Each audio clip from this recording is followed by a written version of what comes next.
berikan tepuk tangan buat Yesus kita. Saudara, baru saja kita lihat video yang dibuat dari Alkitab dan ini mendekati aslinya, saudara. Kita baca ayat-ayat aslinya, saudara ya. Keluaran 5 ayat yang pertama. Yuk, 1, 2, 3.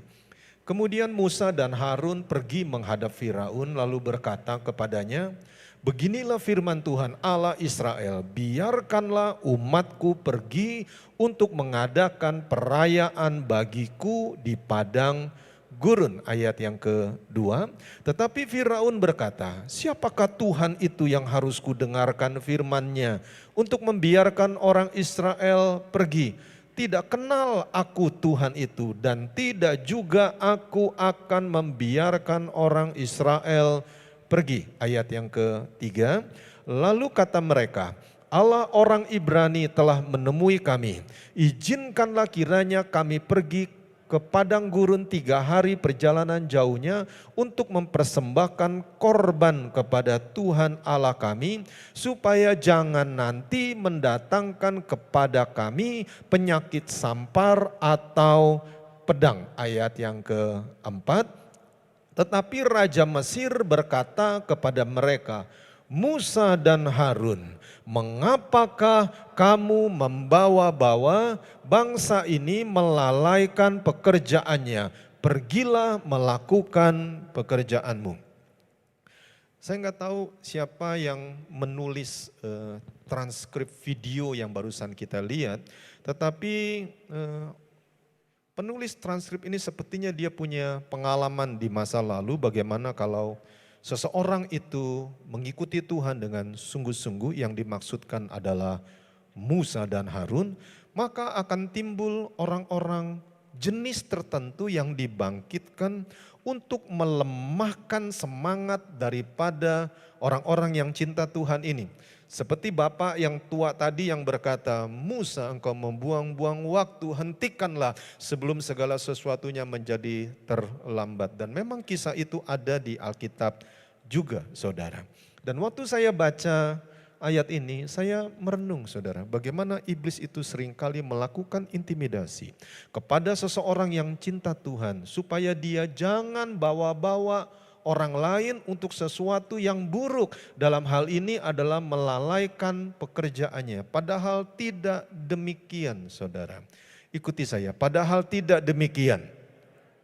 Tetapi roh jahat itu seringkali mengintimidasi seseorang dengan perkataan, kamu jangan bawa-bawa orang lain lah. Kalau kamu mau ke gereja sendiri aja. Nggak usah nyusah-nyusahin orang lain, bawa-bawa dia, ajak-ajak dia.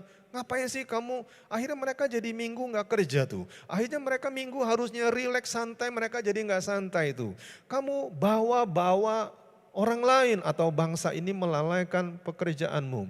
Dan Firaun ini adalah mewakili dunia dan kerajaannya, saudara. Mesir itu mewakili kerajaan dunia ini. Waktu saya merenung tentang hal ini, saya juga belajar untuk menguatkan hati saya. Bahwa kalau kita cinta Tuhan bukan berarti kita membawa orang lain untuk melalaikan pekerjaannya. Justru membuat dia lebih diberkati daripada sebelumnya. Tepuk tangan dulu yang percaya, yang mengerti. Ayo berikan tepuk tangannya yang semangat, katakan amin. Mari kita lihat bagaimana pelarangan ibadah itu dimulai oleh Firaun ini. Yang mewakili kerajaan kegelapan dari dunia ini. Lalu apa kata Firaun kepada bangsa Israel? Dengan cara bagaimana dia melarang ibadah itu, saudara. Bukan dia bakar tempat ibadah, bukan. Tetapi ini pelarangan yang lebih hebat daripada itu. Keluaran 5 ayat 9. Inilah tipu muslihat itu, saudara. Tipu muslihat pelarangan ibadah. Ayo kita baca sama-sama. 1, 2, 3. Pekerjaan orang-orang ini harus diperberat sehingga mereka terikat kepada pekerjaannya dan jangan memperdulikan perkataan dusta. Musa dan Harun berkata supaya Firaun membebaskan umat Tuhan untuk ibadah, saudara. Tetapi Firaun melarangnya dengan cara tipu muslihat, yaitu membuat umat Tuhan yang diwakili bangsa Israel terikat pada pekerjaannya. Dan Firaun berkata bahwa perkataan Musa dan Harun untuk beribadah itu adalah perkataan dusta, dibalik-balikin saudara. Terikat kepada pekerjaannya. Akhir zaman ini ada begitu banyak orang yang tidak bisa beribadah karena pekerjaan orang-orang itu diperberat, saudara. Entah dengan customer yang maunya ketemu hari Minggu untuk transaksi besar, entah tiba-tiba hari Minggu dagangannya jadi ramai begitu. Entah hari di mana biasanya dia siap-siap ibadah, tiba-tiba cuan itu menanti di depan pintu saudara. Transaksi harus dilakukan detik itu, saat itu. Dan orang itu bukan 1-2 kali saudara, tapi berkali-kali. Terikat itu artinya ya terikat, bukan 1 kali saudara, berkali-kali sehingga akhirnya dia tidak bisa beribadah kepada Tuhan. Karena pekerjaannya mencari fulus, cian money itu diperberat saudara. Sehingga mereka itu terikat pada pekerjaannya. Dan lagi mereka berkata, sudahlah. Itu mungkin bisa-bisanya pendeta saja. Itu adalah perkataan dusta. Saudara yang dikasih oleh Tuhan, ini masih berlangsung sampai hari ini.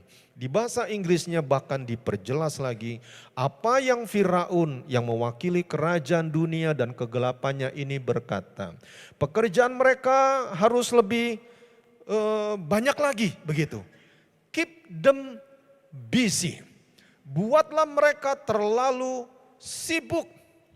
Sibuk begitu rupa sampai mereka tidak bisa ibadah karena mereka tidak punya waktu lagi. Waktu mereka itu habis dan minggu malamnya kira-kira jam 11 baru berkata, wow, aku bolong ibadah hari ini. Lalu dia cari-cari di YouTube video yang mungkin khotbah yang cocok dengan hati dia. Apa bedanya digembalakan dengan mencari-cari khotbah di YouTube? Kalau saudara digembalakan, saudara tidak tahu pendetanya khotbah apa. Seperti hari ini saudara tidak tahu bagaimana saya sudah persiapan ini. Begitu lama sekali dan saudara tidak tahu hari Minggu saya akan khotbah apa. Tetapi kalau saudara lihat tayangan online di YouTube, saudara boleh pilih-pilih. Saudara lagi senang soal berkat, saudara cari berkat. Saudara lagi cari tentang mujizat, saudara cari mujizat. Tetapi waktu ibadah itu sangat berbeda saudara. Itulah sebabnya Tuhan berkata, kuduskanlah hari Sabat. Ini hari Sabat. Kasih tahu kiri kanan, kuduskanlah hari Sabat. Ayo, kasih tahu saudara, kuduskanlah hari Sabat. Membuat seseorang itu sibuk saudara. Dia sibuk sedemikian rupa sampai dia tidak punya waktu untuk mendengarkan perkataan firman Tuhan. Keep them busy. Ini salah satu strategi kerajaan kegelapan untuk melarang umat Tuhan, umat pilihan Tuhan beribadah. Yaitu keep them busy. Membuat mereka terlalu sibuk dan terus menerus sibuk. Keep itu artinya lakukan berulang-ulang. Terus saudara. Continue, terus sibuk sehingga akibatnya dia tidak ada waktu untuk menguduskan hari Sabat. Dia melanggar firman Tuhan tentang menguduskan hari Sabat. Yang kedua saudara, ayo kita baca sama-sama Keluaran 8:24, 1, 2, 3.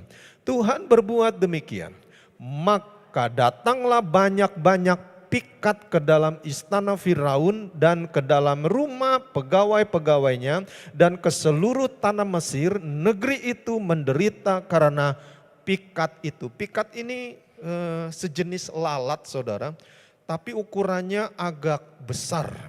Waktu kami ke Israel, tanah perjanjian, kami sempat suatu masa itu lewat daerah Mesir. Dan saya ketemu dengan pikat ini saudara. Sejenis lalat tapi bukan lalat Indonesia yang kecil-kecil. Ini lalatnya besar-besar saudara. Dan istimewanya lalat pikat ini adalah dia itu berani-berani saudara. Kalau kita ketemu lalat di mejanya kita giniin, lalu dia akan terbang.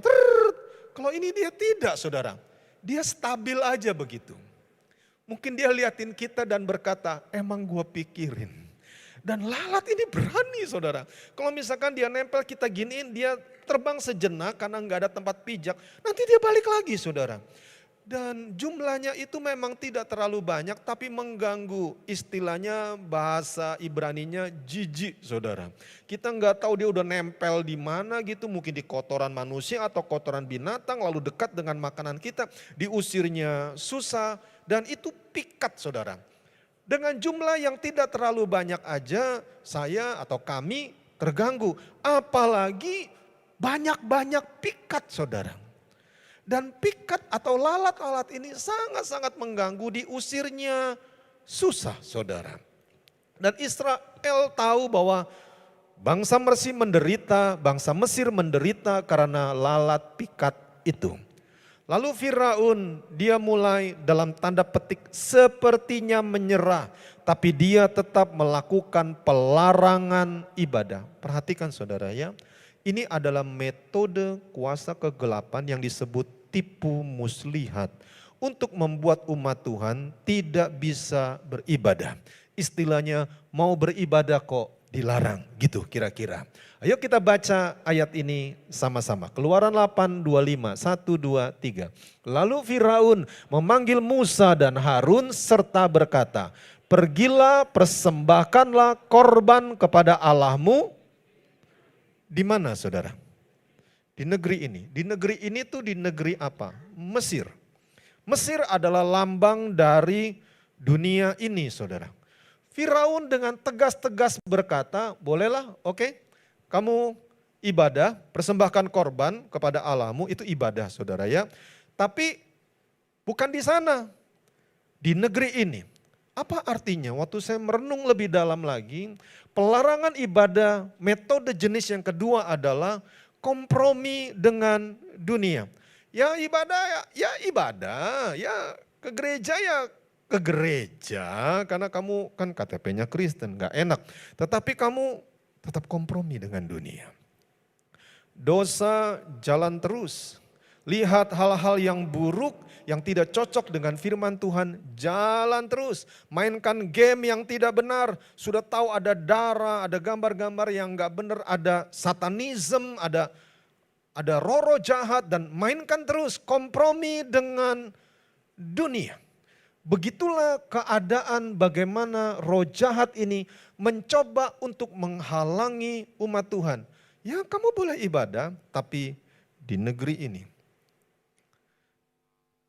Ke gereja oke, tapi di gereja sudah seperti sesuatu yang bercampur aduk dengan dunia ini. Dia bukan ibadah, tapi dia seperti lihat entertain atau pertunjukan. Dan waktu dia mendengar pujian penyembahan dinaikkan, dia tidak nyanyi, tetapi dia berkata, tariannya bagus.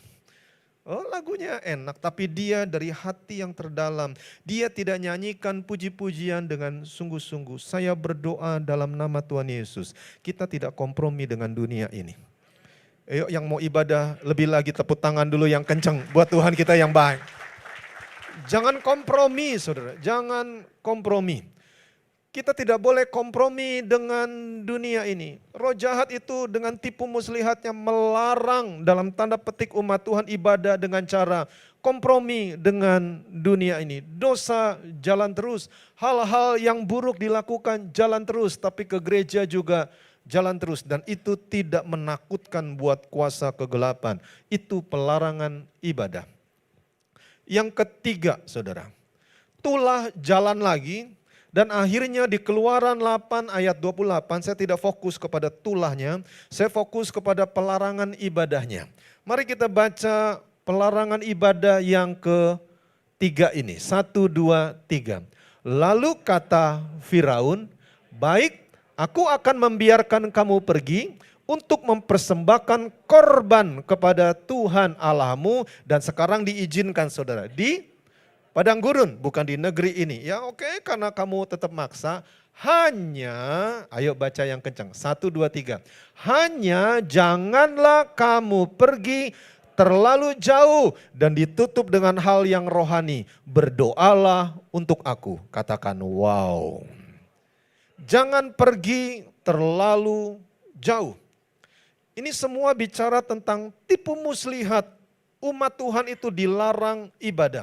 Pasti ada sesuatu yang sangat penting sekali. Kenapa sampai roh jahat itu memakai Firaun, kuasa kegelapan untuk menghalangi umat Tuhan ibadah. Dan ini jenis pelarangan yang ketiga, jangan terlalu jauh. Artinya gini, udahlah kamu ya boleh ke gereja, boleh ibadah, tapi ya jangan terlalu ekstrim lah. Jangan terlalu fanatik lah. Tiap hari baca Alkitab. Wah, saya pakai bahasa sehari-hari saudara, udah gila lu ya. Lu mau jadi pendeta lu. Mau jadi pendeti lu. Tiap hari baca Alkitab, doa lagi, ikut rumah doa. Ya ngapain sih? Udah jangan terlalu jauh begitu, jangan terlalu jauh. Ya lu mau ke gereja, ya ginilah, jangan tertanam di satu gereja. Pindah-pindah aja, biar lu banyak pengalaman gereja A, gereja B, gereja C gitu. Jangan terlalu jauh, nggak perlulah dalam tanda petik ditanam di gereja gitu. Lalu kemudian kamu dengerin khotbah ya, pendetanya itu aja ya 1-2 kali diganti. Kan kamu lebih bagus variasi. Itu artinya jangan terlalu jauh saudara. Saya dapat sebuah video yang menarik tentang penyanyi rohani yang sangat terkenal. Dia bicara tentang jangan terlalu jauh. Beliau terkenal, diundang di mana-mana dalam dan luar negeri, tapi membiarkan dirinya tertanam di gereja lokal, saudara. Sebab beliau tahu di situ dia bertumbuh, saudara. Suka atau tidak suka, percayalah beliau pasti mengalami gesekan juga di sana, saudara. Ada orang yang punya prinsip, kalau melayani ya melayani di luar gereja lah. Nah kalau semua melayani di luar gereja, di gereja siapa yang melayani saudara? Saya merenung satu perkara ya, orang yang udah dalam tanda petik diakui level rohaninya, pencipta lagu-lagu yang sangat indah saudara.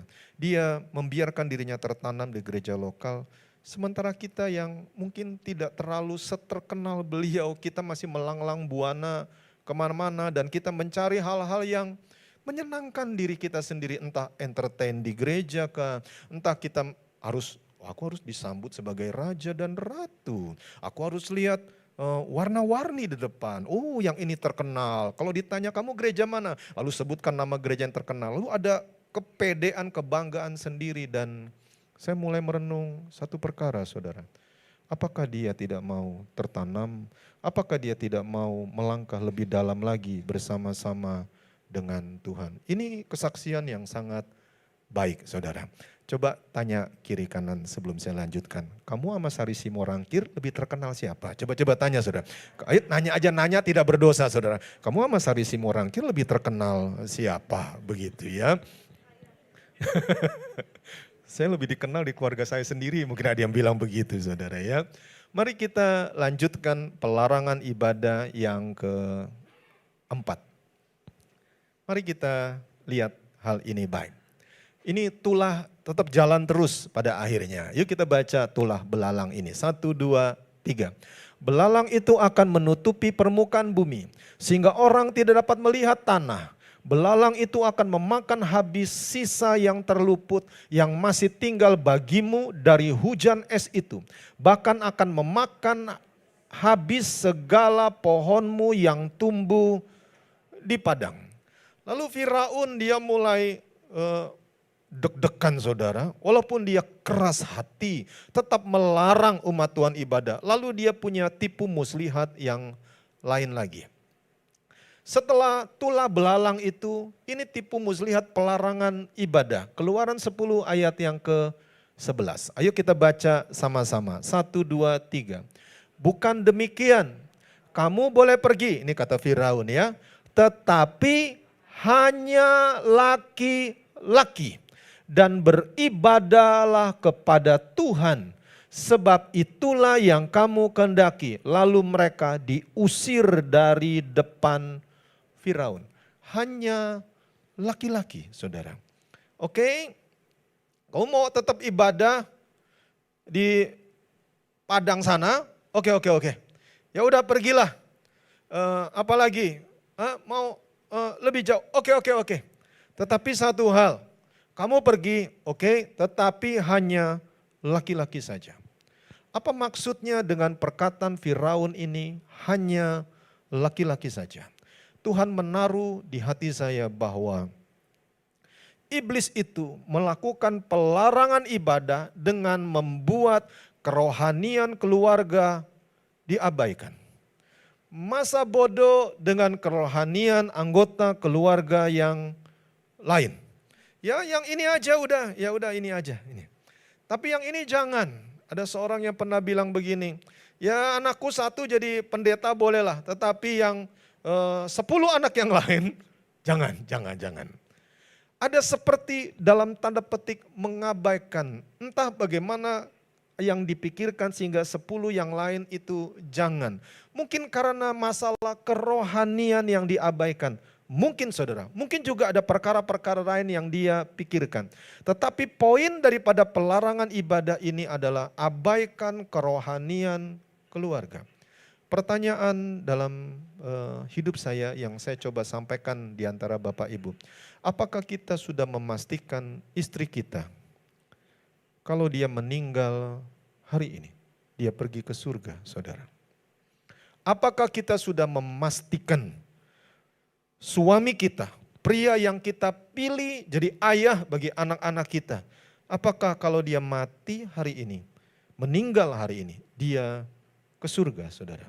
Pernahkah kita tanya kepada anak-anak kita, nak, kalau suatu hari kamu meninggal, kamu pergi kemana?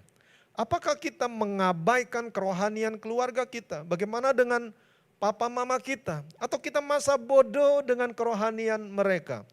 Pelarangan ibadah yang dilakukan oleh Firaun, saya percaya inspirasinya pasti dari kuasa gelap, saudara. Supaya seseorang itu mengabaikan kerohanian keluarga. Hati saya bersuka cita melihat adanya keluarga-keluarga di tempat ini yang berbondong-bondong membawa anggota keluarganya. Suka nggak suka, saudara?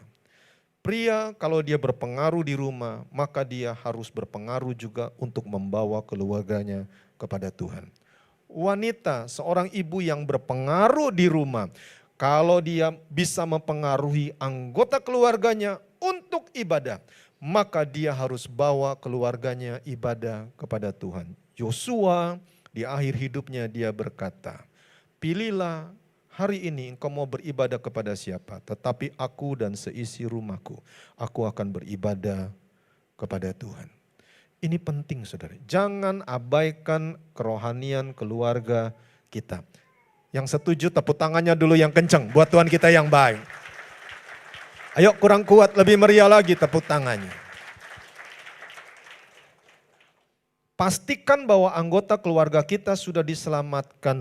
Tanya kepada anak kita, misalkan gini, nak kalau kamu mati, kamu pergi kemana? Kalau dia berkata, enggak tahu mami, enggak tahu papi, mungkin aku mencolok di pohon jadi kuntilanak.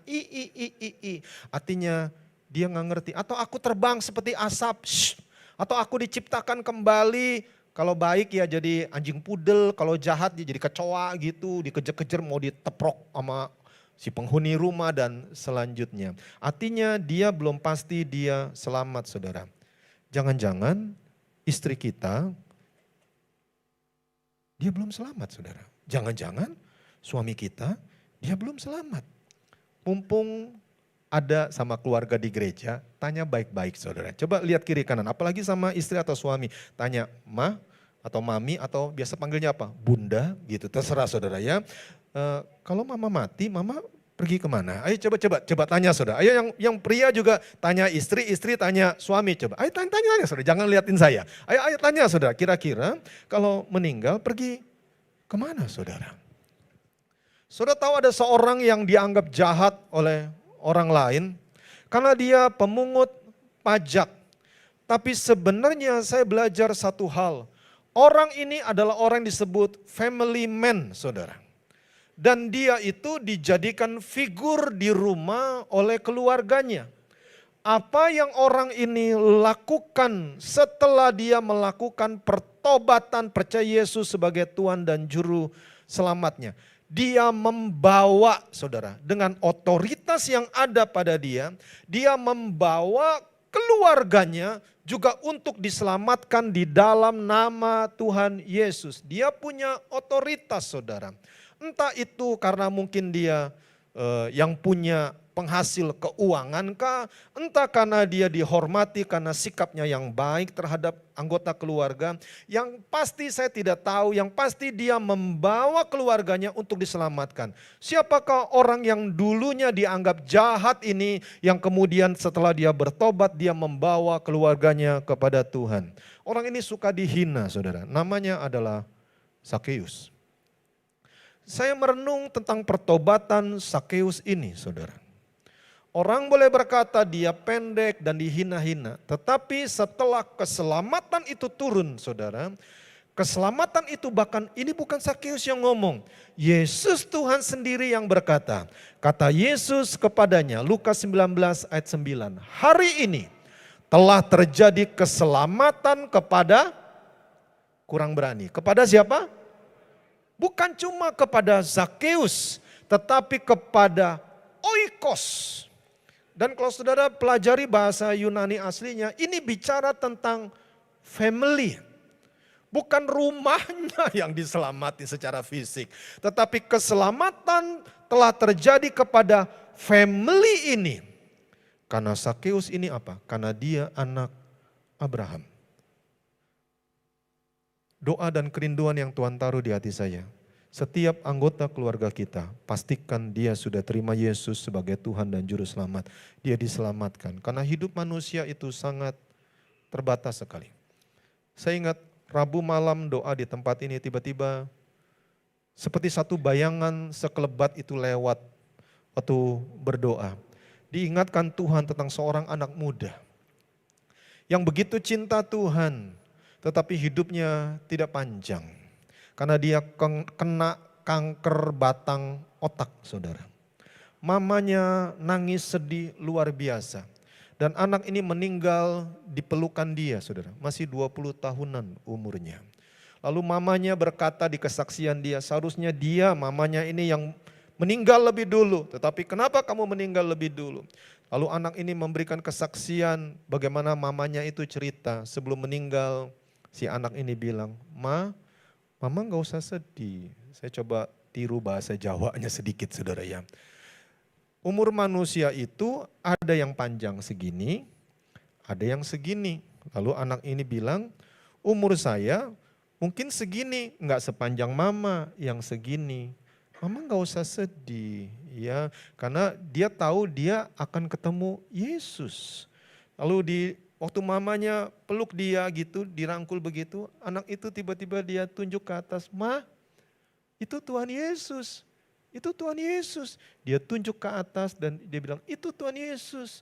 Lalu si ibu ini dengan air mata dia berkata, setelah ngomong begitu, anak itu meninggal di pelukannya. Dan mama ini walaupun dia nangis sambil kesaksian, dia bilang, Jo, demikian nama anak ini, Jo, tunggu mama ya, nanti tunggu mama ya, Jojo udah di surga sekarang, tunggu mama ya. Itu artinya keselamatan kepada rumah ini, saudara. Umur manusia itu ada yang segini, saudara. Ada yang lebih pendek lagi, bahkan di dalam kandungan bisa juga dia lebih pendek lagi. Tetapi yang pasti adalah demikian, saudara. Apakah dia sudah selamat, itu yang jauh lebih penting. Yang mengerti tepuk tangannya yang sekuat-kuatnya buat Tuhan kita yang baik. Pastikan keluargamu selamat, pastikan istrimu selamat, pastikan suami selamat. Kalau karakter itu beda, saudara. Nanti seturut dengan firman Tuhan, karakternya akan menjadi serupa dengan karakter Kristus. Tetapi yang penting dia percaya dulu, dia selamat dulu, itu yang terpenting. Dan Sakeus ini dia berhasil membawa keselamatan kepada keluarganya. Ayah ini mungkin didiknya keras kepada anaknya. Tetapi setelah sang ayah meninggal, anak itu dia bersyukur, dia menyadari kalau papa gak didik saya keras, saya gak bisa melayani Tuhan, mengasihi Tuhan seperti sekarang ini. Terpujilah nama Tuhan yang telah membawa seseorang dalam keselamatan di keluarganya. Tepuk tangan dulu yang kencang buat Tuhan kita yang baik. Pelarangan ibadah ya kamu aja. Ya, biarinlah udah anak-anakmu main game, udah nanti ganggu dia. Jangan, istri, udahlah istri shopping lah. Sudah ya, dia pergi ke tembok ratapan suami. Tapi kamu ya, maksudnya mall saudara ya. Udah, tapi kamu ibadah gitu ya. Kamu ya biarinlah istri happy lah anak-anak. Pelarangan ibadah itu tipu muslihatnya semacam itu saudara. Kita harus bawa keluarga kita. Bawa saudara, itu sangat-sangat penting, didiklah anak-anak. Bahkan dari sejak kecil sekali. Saudara jangan pikir bayi itu gak ngerti ya. Secara manusia kayaknya dia ngerti apa sih bawa ke sekolah minggu. Tapi rohnya bisa ngerti saudara. Saya sudah lihat anak-anak yang dari kecil pakai kursi bayi dibawa ke gereja. Gedenya berbeda saudara, dia berbeda dengan anak-anak yang lain. Dan dia mencerminkan kemuliaan bagi nama Tuhan. Mari kita lanjutkan yang kelima, yang terakhir saudara. Ayo 1, 2, 3. Berfirmanlah Tuhan kepada Musa, ulurkanlah tanganmu ke langit supaya datang gelap meliputi tanah Mesir. Sehingga orang dapat meraba gelap itu. Orang yang tidak mau ibadah, hidupnya akan gelap saudara. Dan dia bahkan sepertinya bisa meraba kegelapan itu. Karena sepertinya kegelapan itu menyertai dia terus. Dia nggak tahu arahnya mau kemana saudara. Bisnis A sepertinya jalan sejenak, menguntungkan. Tapi setelah itu rugi besar-besaran. Bahkan keuntungan sebelumnya habis dimakan oleh kerugian itu. Karena dia diliputi kegelapan saudara. Mari lanjutkan baik. Keluaran 10, 22, 1, 2, 3.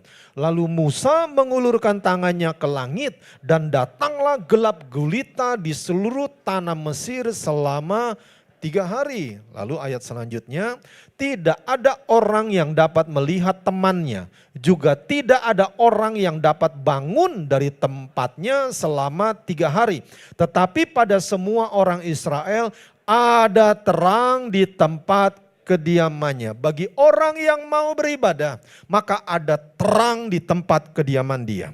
Tepuk tangan dulu yang percaya saudara. Dia tidak akan terantuk karena kegelapan. Tetapi kalau orang yang hidup dalam gelap, teman bisa makan teman saudara.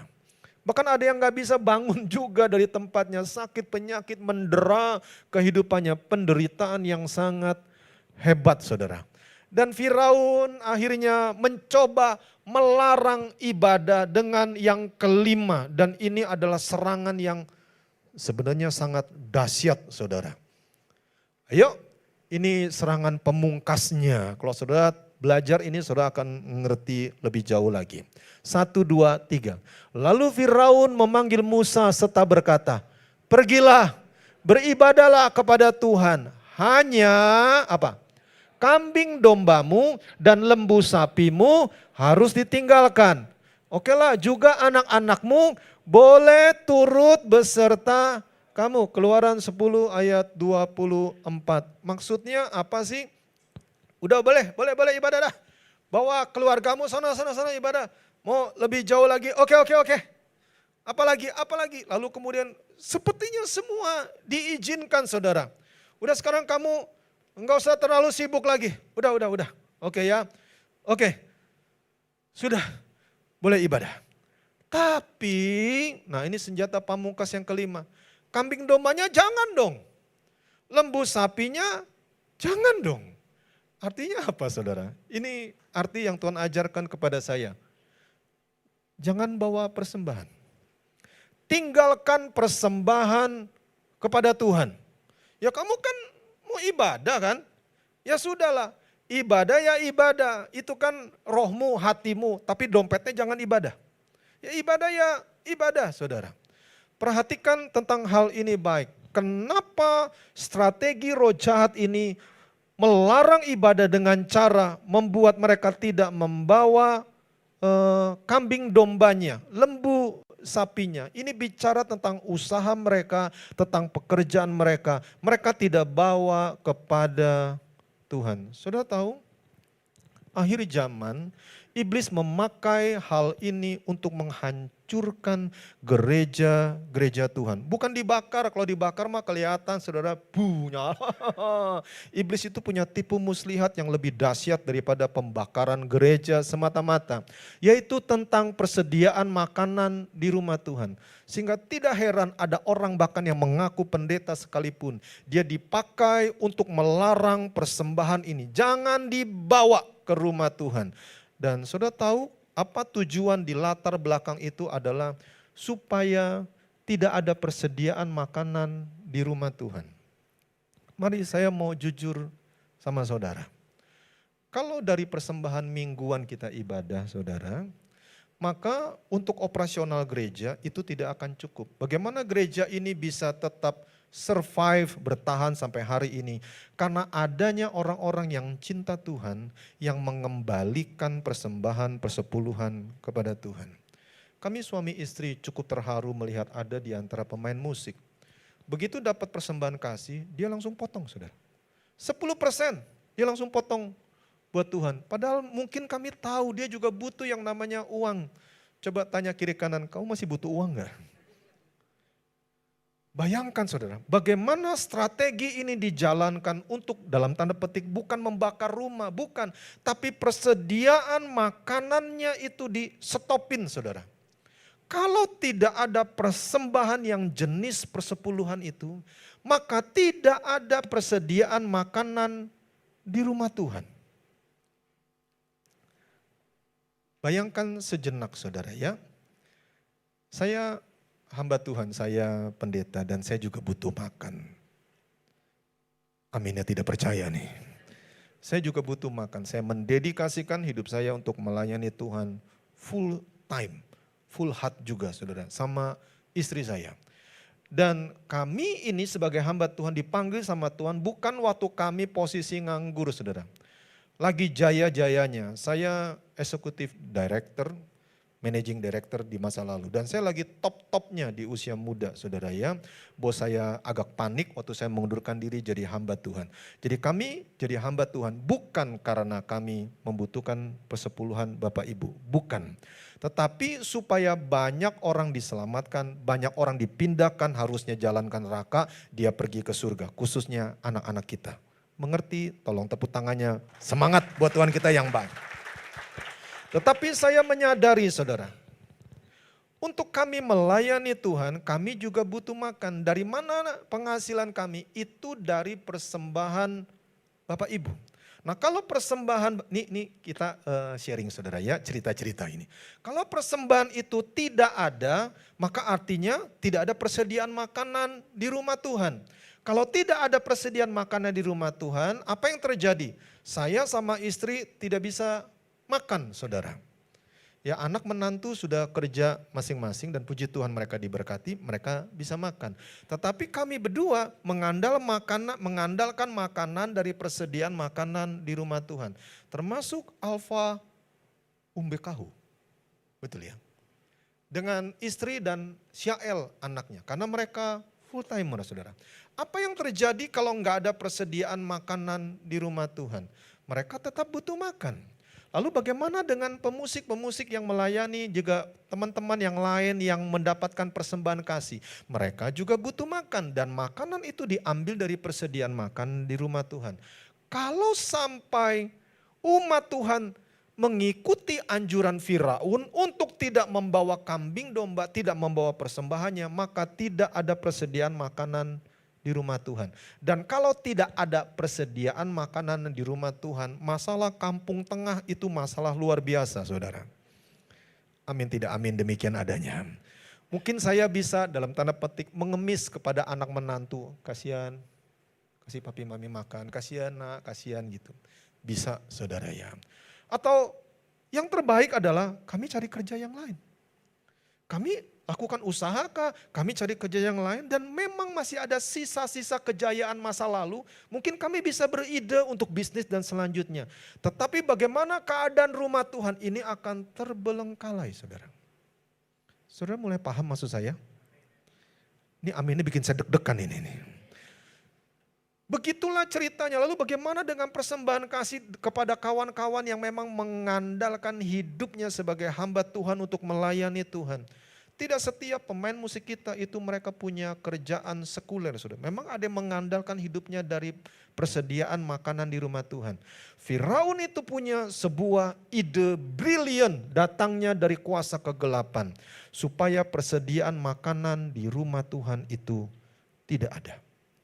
Saudara ikuti perkembangan pertempuran di jalur Gaza. Bagaimana orang yang cerdas itu dia berkata, saya stop persediaan makanan di jalur Gaza. Kami akan memenangkan pertempuran. Stop persediaan makanan di sana. Begitu mereka lapar, mereka akan buyar, saudara. Dan Gaza bisa mereka kuasai. Begitu juga strateginya. Bagaimana iblis melakukan pelarangan ibadah. Hamba Tuhannya itu yang diincar, saudara. Supaya dia pusing dengan urusan perut dia, enggak ada persediaan makanan dan selanjutnya dia akan kacau dan dia akan meninggalkan gereja. Bagaimana kalau Musa dan Harun ibadah lalu perutnya lapar? Lalu bagaimana dengan orang-orang Lewi yang melayani yang juga perutnya lapar sementara kambing domba mereka sudah tinggalkan? Jawabannya sederhana, mereka akan kembali ke Mesir karena kambing domba mereka ada di Mesir, saudara. Padahal Tuhan itu sudah janji, ujilah aku. Apakah aku tidak membukakan bagimu tingkap-tingkap langit dan mencurahkan berkat kepadamu sampai berkelimpahan. Mari saya informasikan, persepuluhan itu bukan seperti kita berikan kepada seorang gangster supaya kita selamat. Tidak diapa-apain sama dia, tidak.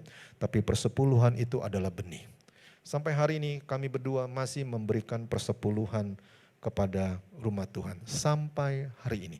Dari sejak masa muda kami mengerti dan sampai hari tua nanti sampai meninggal pun tetaplah persepuluhan itu diberikan kepada Tuhan supaya ada persediaan makanan di rumah Tuhan. Hari ini juga saya mau ucapkan terima kasih kepada orang-orang tertentu yang istri saya belum pernah lihat wajahnya. Sepertinya dia tidak ibadah di tempat ini. Mungkin dia ibadah online. Saya mau bilang terima kasih. Persepuluhan yang saudara berikan kepada wadah ini membuat di wadah ini ada persediaan makanan. Mari kita berikan tepuk tangan terima kasih kita kepada Tuhan. Sehingga kami masih kuat dan masih bisa melayani sampai hari ini. Saudara, persepuluhan itu adalah benih. Seorang dari orang Lewi yang sangat kaya pada masa itu, dia mengalami masa yang sangat sulit dalam hidupnya. Lalu kemudian dia berbuat baik kepada seorang Lewi. Dan karena dia melakukan itu kepada seorang Lewi, artinya seorang yang mengkhususkan hidupnya kepada Tuhan, menjadi imam dia, menjadi pendeta dia, menjadi gembala dia. Apa yang terjadi? Tuhan berbuat baik kepada dia. Saya ingat apa yang pernah kami tabur kepada hamba Tuhan itu. Dan ternyata itu juga turun kepada kami.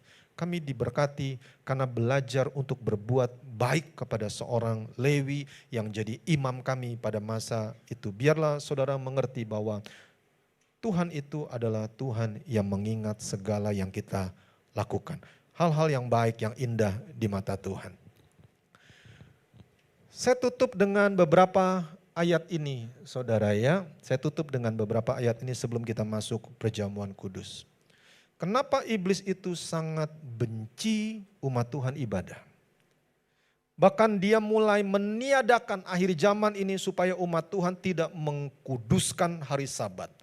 Justru hari ibadah dianggap seperti hari untuk jalan-jalan, hari untuk belanja, hari untuk souvenir, bukan hari untuk ibadah. Karena iblis itu tahu ada kuasa dalam ibadah. Janganlah kita menjauhkan diri dari pertemuan-pertemuan ibadah kita. Dan Alkitab sudah menegaskan ini dan akhir zaman ini akan lebih meluas, lebih cetar membahana. Seperti dibiasakan oleh beberapa orang. Tuhan yang menuliskan kitab Ibrani ini lewat hamba-hambanya, Tuhan tahu apa yang terjadi. Akan adanya orang-orang yang menjauhkan diri dari pertemuan ibadah dan mulai dibiasakan oleh dia. Orang yang sudah terbiasa nyontek tidak akan deg-degan lagi waktu dia nyontek. Nyontek pertama, keringat dingin, badan gemeter. Lalu mata kayak maling pengen ketangkep begitu. Tapi nyontek udah 10-12 kali saudara menjadi sesuatu yang biasa. Bahkan tidak nyontek itu tidak biasa saudara. Begitu juga dengan orang ibadah. Satu kali gak ibadah, aduh gue gak enak nih, gak ke gereja nih. Aduh minggu depan gue ke gereja dah. Minggu depan gak bisa lagi, aduh gak enak nih. Aduh gimana ya tuh kan mulai sakit nih. Aduh kayaknya gak enak nih. Minggu depan dah, minggu ketiga dah. Begitu minggu ketiga gak ibadah. Kayaknya memang lebih enak gak ibadah ya. Online aja, online ah. Kan ada rekamannya ini. Ya rekamannya kenapa berhenti-berhenti ini. Ya ada gambar hilang. Udah cari yang lain dah. Masih ada pendeta-pendeta yang lain. Dan lama-lama apa yang terjadi? Dia tidak ibadah, dia tidak masalah. Dia mulai biasa saudara. Dulu rumah istri saya itu sampingnya ada kereta, bukan di atas tapi di bawah. Jadi kalau tidur itu wah, kaget saudara, mungkin 1-2 kali kaget. Lama-lama terbiasa dengan suara kereta dan akhirnya malah merindukan suara kereta. Karena udah mulai biasa saudara. Mungkin kita waktu pertama kali nikah begitu sama pasangan kita, waduh dia ngorok, kita gak bisa tidur. Lalu minggu-minggu berikutnya kemudian dia ngorok, kita menikmati seperti alunan penyembahan. Dan pada akhirnya kalau dia gak ngorok, kita bertanya-tanya, kok gak ngorok dia? Sakit apakah dia? Karena mulai terbiasa saudara. Janganlah kita membiasakan diri untuk menjauhkan diri kita dari pertemuan ibadah saudara. Kenapa? Sebab di ibadah itu kita saling menasehati. Saudara telat, saudara mulai gak enak gitu. Gak ada yang negur, tetapi saudara dinasehati oleh orang lain yang tidak telat. Melihat dia gak telat, gak enak hati. Tapi kalau ibadah sendiri, bisa sambil ngopi, nanti bisa diputar ulang lagi kalau ini.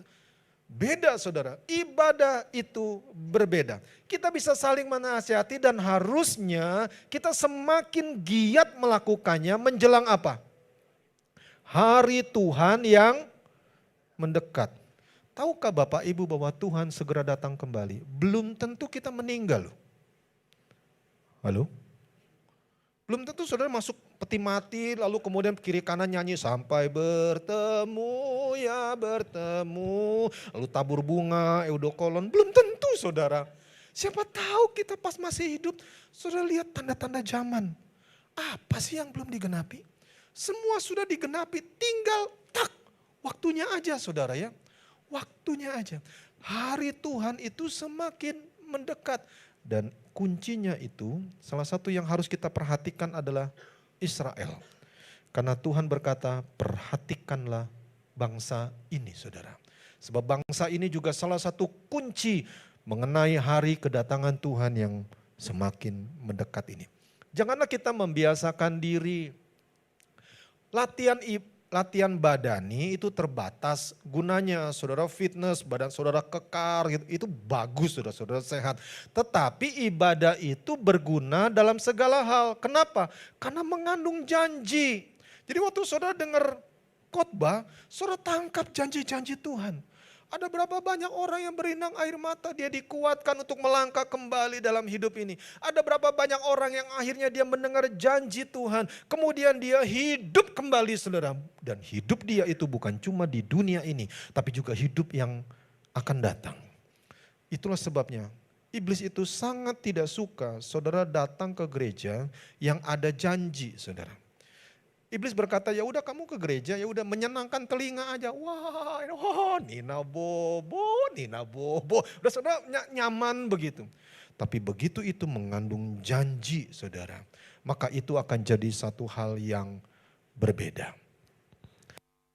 Ibadah itu ada janji saudara, dan di ibadah itu juga ada hal yang semacam ini. Ayo 2 Timotius 3:16, 1, 2, 3. Segala tulisan yang diilhamkan Allah memang bermanfaat untuk mengajar.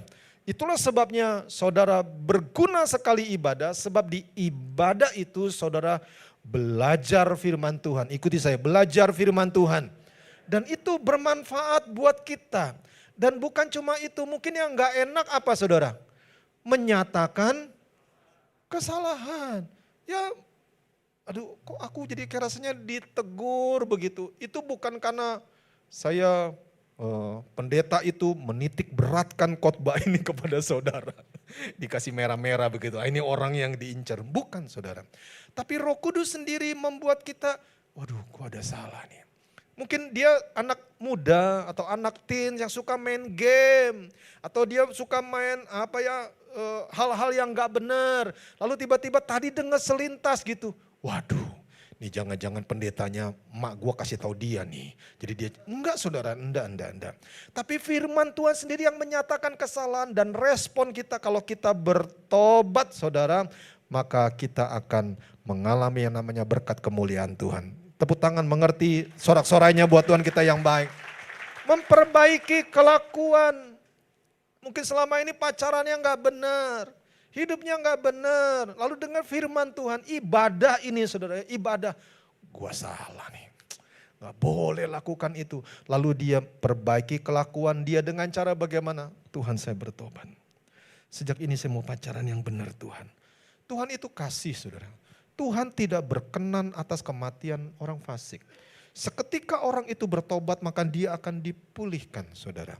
Memang Tuhan itu adil, tapi di balik keadilan Tuhan itu ada kasih yang menyertainya. Jadi firman Tuhan itu baik memperbaiki kelakuan kita. Kalau kita cuma mau dengar yang indah-indah saja saudara ya.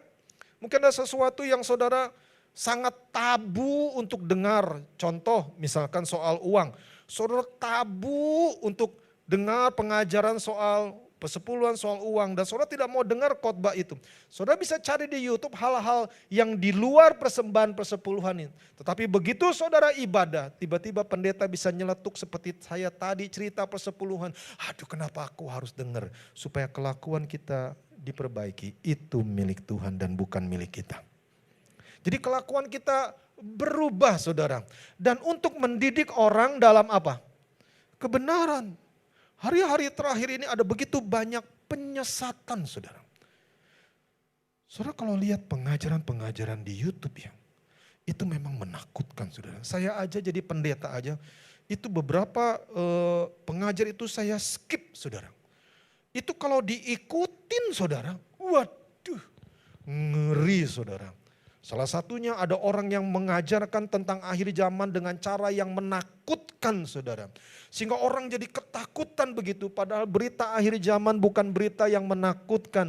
Tapi berita sukacita, kita ketemu dengan Tuhan yang mengasihi kita. Harusnya gak boleh takut, justru kita happy, kita bahagia. Itu namanya mendidik orang dalam kebenaran. Ayo yang sepakat sorak-soranya dulu yang kencang buat Tuhan kita yang baik. Begitulah khotbah hari ini, tapi intinya adalah saya bersyukur kepada Tuhan. Hari ini saudara ibadah kepada Tuhan.